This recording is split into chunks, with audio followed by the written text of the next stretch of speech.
Hey, everybody, it's Scott Steen with winnersandwhiners.com. Happy Monday, everybody. It's another week. Woohoo! And of course, being it's another week, we got Monday Night Football. Scott's kind of weird. Only got one Monday Night Football game. I was already getting spoiled having those doubleheaders last 3 weeks. I'm also not used to days off in baseball. So it's kind of an interesting situation we got now where we only have one event on the entire sports card today. Yeah, very, very strange. Just a quick reminder to all of our fans that Scott and I are going to be doing a political show on Wednesday, and we're not going to be getting political. We're going to be talking about the political race, the presidential race, a couple Senate races, all from a betting standpoint where there's some value, where your money should go if you're interested in gambling on things like politics. We'll be able to help you out. So get excited about that. We're going to do that on Wednesday when it's possible. That'll be the only thing going on, Scott, because we have no football that night. That will be a Game 7 in the World Series if needed. So, that'll be fun, and we'll be doing that on Wednesday. So, but to the task at hand, Scott, tonight we've got the Bears and we've got the Rams, two teams inexplicably playing very good football. I mean, not so much with the Rams. Rams are 4-2 on the season, but the Bears, Scott, they're 5-1, and they lead the North in the NFC. Is that a surprise to you? I would say yes, because of the fact that, first of all, I don't think anybody expected Trubisky to start the season and then Foles to be the quarterback by week 4. I don't think anyone saw that coming. We both thought during the offseason that Foles should be the starting quarterback, but that Trubisky would be named the starting quarterback and that there was value at plus money on Trubisky, and we were both right on that one. And Trubisky is bad, and it took the Bears, 2-3 years to fully admit that to themselves, maybe some therapy involved in there. They finally admitted their problem.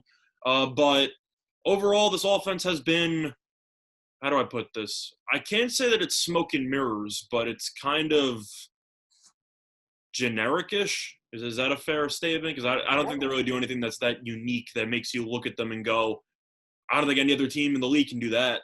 No, they're seriously underachieving. By the way, Scott, did you know that the Bears had a chance to draft Patrick Mahomes and chose Trubisky instead? Do you know that they also had a chance to draft Deshaun Watson? Because I don't know. That's I'm sure that's not going to age horribly as one of the all-time worst draft picks. But we'll see what happens over the course of the next. Never gets old to me. It really doesn't. So here's the deal: the Bears are just absolutely dreadful on offense, Scott. They don't run, and they don't really pass. Other than that, pretty darn good team. They average 90 yards rushing a game, 3.9 yards per carry, not terrible. But they pass for 222.8 yards per game, 5.6 yards per attempt. Scott, yikes! Not great. They're 5-1. They're 4-2 against the number. They're doing it with they're doing it with defense. Scott, that's the only thing that we could possibly. The reason why they're winning is because Foles is just turning the ball over less than Trubisky. That's kind of the main reason why they're being successful, because worst case scenario is that they are able to muster up decent drives and then turn over the field by punting. Yeah. And the issue with Trubisky was if you keep fumbling inside your 20-yard line or your 30-yard line, then you're going to lose games and your offense can't do anything. Throwing horrific interceptions. Yep, but that's what I'm saying. Foles has done a good job of actually keeping care of the ball, which has definitely helped the defense create havoc by forcing the opponents to go 70-plus yards every drive instead of allowing them to go, I should say, 40 yards on some drives here and there. So yeah. I feel like that's kind of the main reason. Would you agree with is the lack of, or at least the reduction in turnovers? Yeah. Oh, that absolutely makes a huge difference that you're able to hang on to the ball, because anytime you have the ball, even if you're not scoring, obviously you're keeping the other team off the field. You're keeping the other team's offense off the field, giving them less opportunities.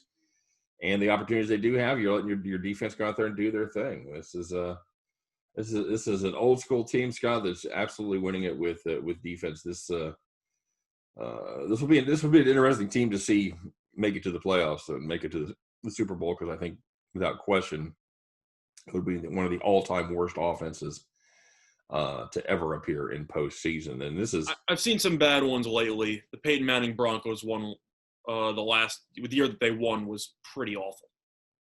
Yeah, but at least they had some. At least they had some weapons. At least they had They some had weapons. I'm just saying that Peyton, I don't think it's a controversial opinion, he was awful that No. entire year. And Brock Osweiler even came in for a little while there. That offense was atrocious, but they Yeah. ended up winning a Super Bowl.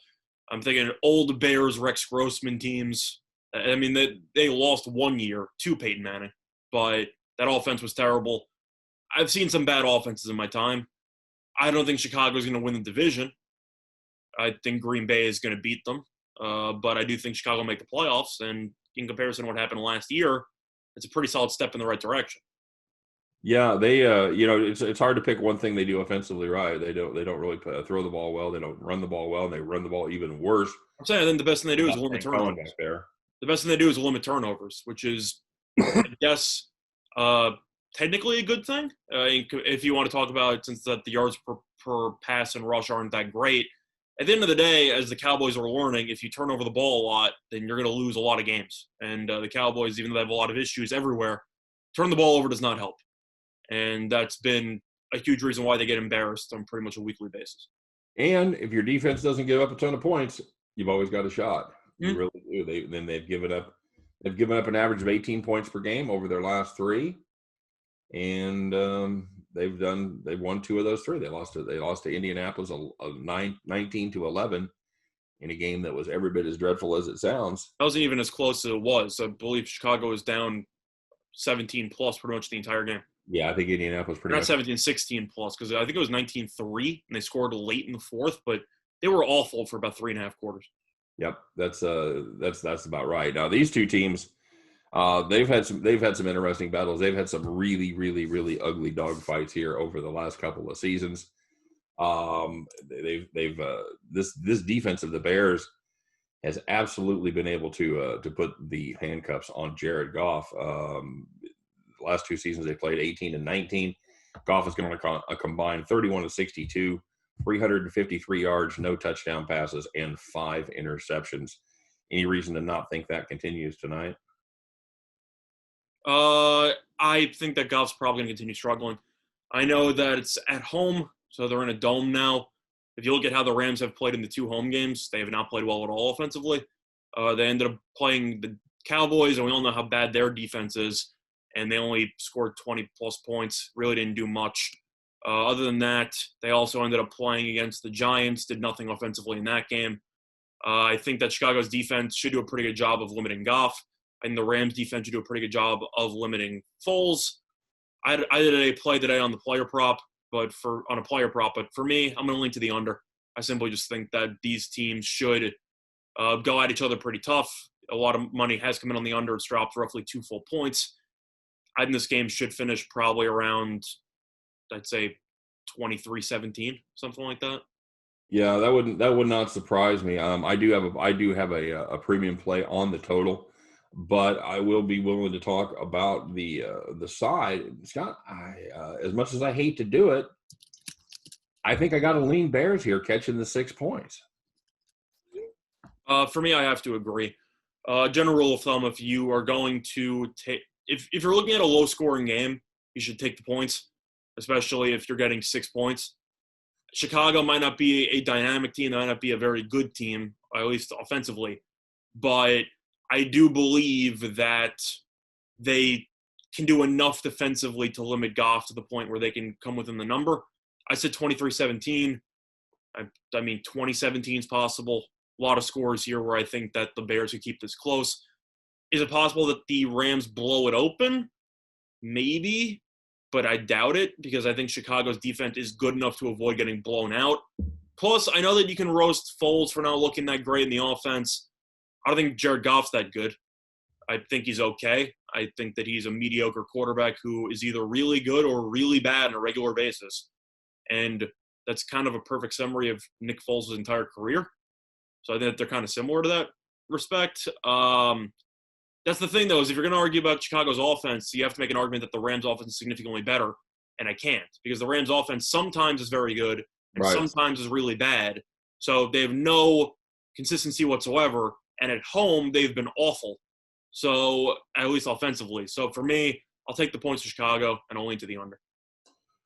Yeah, the thing I like about this defense of Chicago is it looks like they're finally going to be healthy for the first time in a while. I mean, Khalil Mack is questionable. It looks like he is trending towards playing, but everybody else is back. Hicks is back. Roquan Smith is back. Danny Trevathan as well.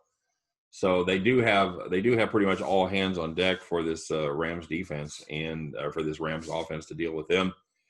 Yeah, it's a wonder, but sometimes you just have to not fight it. You just have to look at it and go, well, you know what, it is what it is. And there is nothing worse. You're right, Scott. When you're trying to cover a number and bet the under at the same time, you're really trying to thread that needle. Where you want the team to score points and cover, but not too many points because that's going to screw up your total play. If you're looking at correlated parlays, taking a plus with the under is usually the right play, and taking the favorite with the over is usually the right play. At least that's how it works in college. I mean, you can't really compare the two because college is definitely a lot more, I'd say, drastic. Volatile. Yeah, volatile, drastic, however you want to phrase it. But in this spot where you're expecting both offenses to struggle against each other's defenses, which are very good in the NFL, at least for comparison perspectives, I think the under and the points are pretty much the way you're going to have to look. So for me, I'll lean to the Bears and I'll lean to the under. All right, very good. Yeah, and this this Rams defense is no joke either. They obviously have a very, very good defensive unit. It's not. I don't think we're going to have a shootout tonight, Scott. It should be kind of a hand-to-hand dog fighting kind of thing. The game's going to be pretty boring, if I'm being completely honest. Certainly possible, but guess what? It's the only sporting event on TV tonight. Yep. So there you go. So you and I both lean Bears. You've got the under. I've got a player prop up at my play of the day. So if you're interested in seeing that, check that out as well. Any final thoughts on this one, Scott? For me, no. I hope the game will be close and entertaining, but whether it is, whether it isn't, I'll probably be watching because I got nothing else to do. So, yeah. I got nowhere else to go. Mm-hmm. Right. Yeah, absolutely right. So it'll be and you know what? We talk about this a little bit, but sometimes the most exciting games, the games you're most looking forward to, that's hard to find an angle. These ugly games that nobody really wants to watch, they pay just the same. So think of it as an investment, not necessarily an enjoyable evening of sports betting. But yeah, that's a good way to put it. All right, my friend. Well, there you go. And we appreciate everybody stopping by today. Of course, if you want to get the deepest dive anywhere on this game, Scott, you think they made extra money for writing a bunch of pages on this game?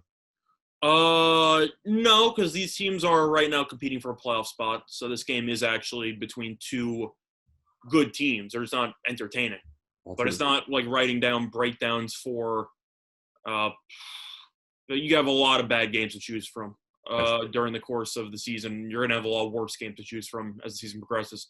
Pretty much any Jets game. Yep. But their schedule is actually pretty difficult. So half of the articles should be, it should be regular fee, and the other half should be breaking down the Jets. But pretty much any NFC East game, you should probably get a bonus. Oh, no kidding. So yeah, these are allegedly playoff teams. That's what it says here in my notes. So yeah, on we go. But if you do want to check out that deep dive, it is very cool. If you haven't seen one of them yet, I do advise you to stop by and check it out because you're not going to find anything like it anywhere on the internet. Use the table of contents. That's my one. That's my one piece of advice for you if you want to check them out, because it is a in-depth, deep look at this game. So make sure you check that out. And check out winnersandwhiners.com for all of your handicapping needs, whether it's this game, whether it's something in the college ranks, basketball coming up right around the corner, baseball finishing up. We got it all over there at Winners and Winers, so make sure you stop and check it out. For myself, for Scott Reichel, and for all of us over here at winnersandwhiners.com, once again, we thank you for stopping by and checking us out. We hope every one of those tickets in your pocket turns into cash money. And we will see you guys next time on Today in Sports Betting. Take care, everyone.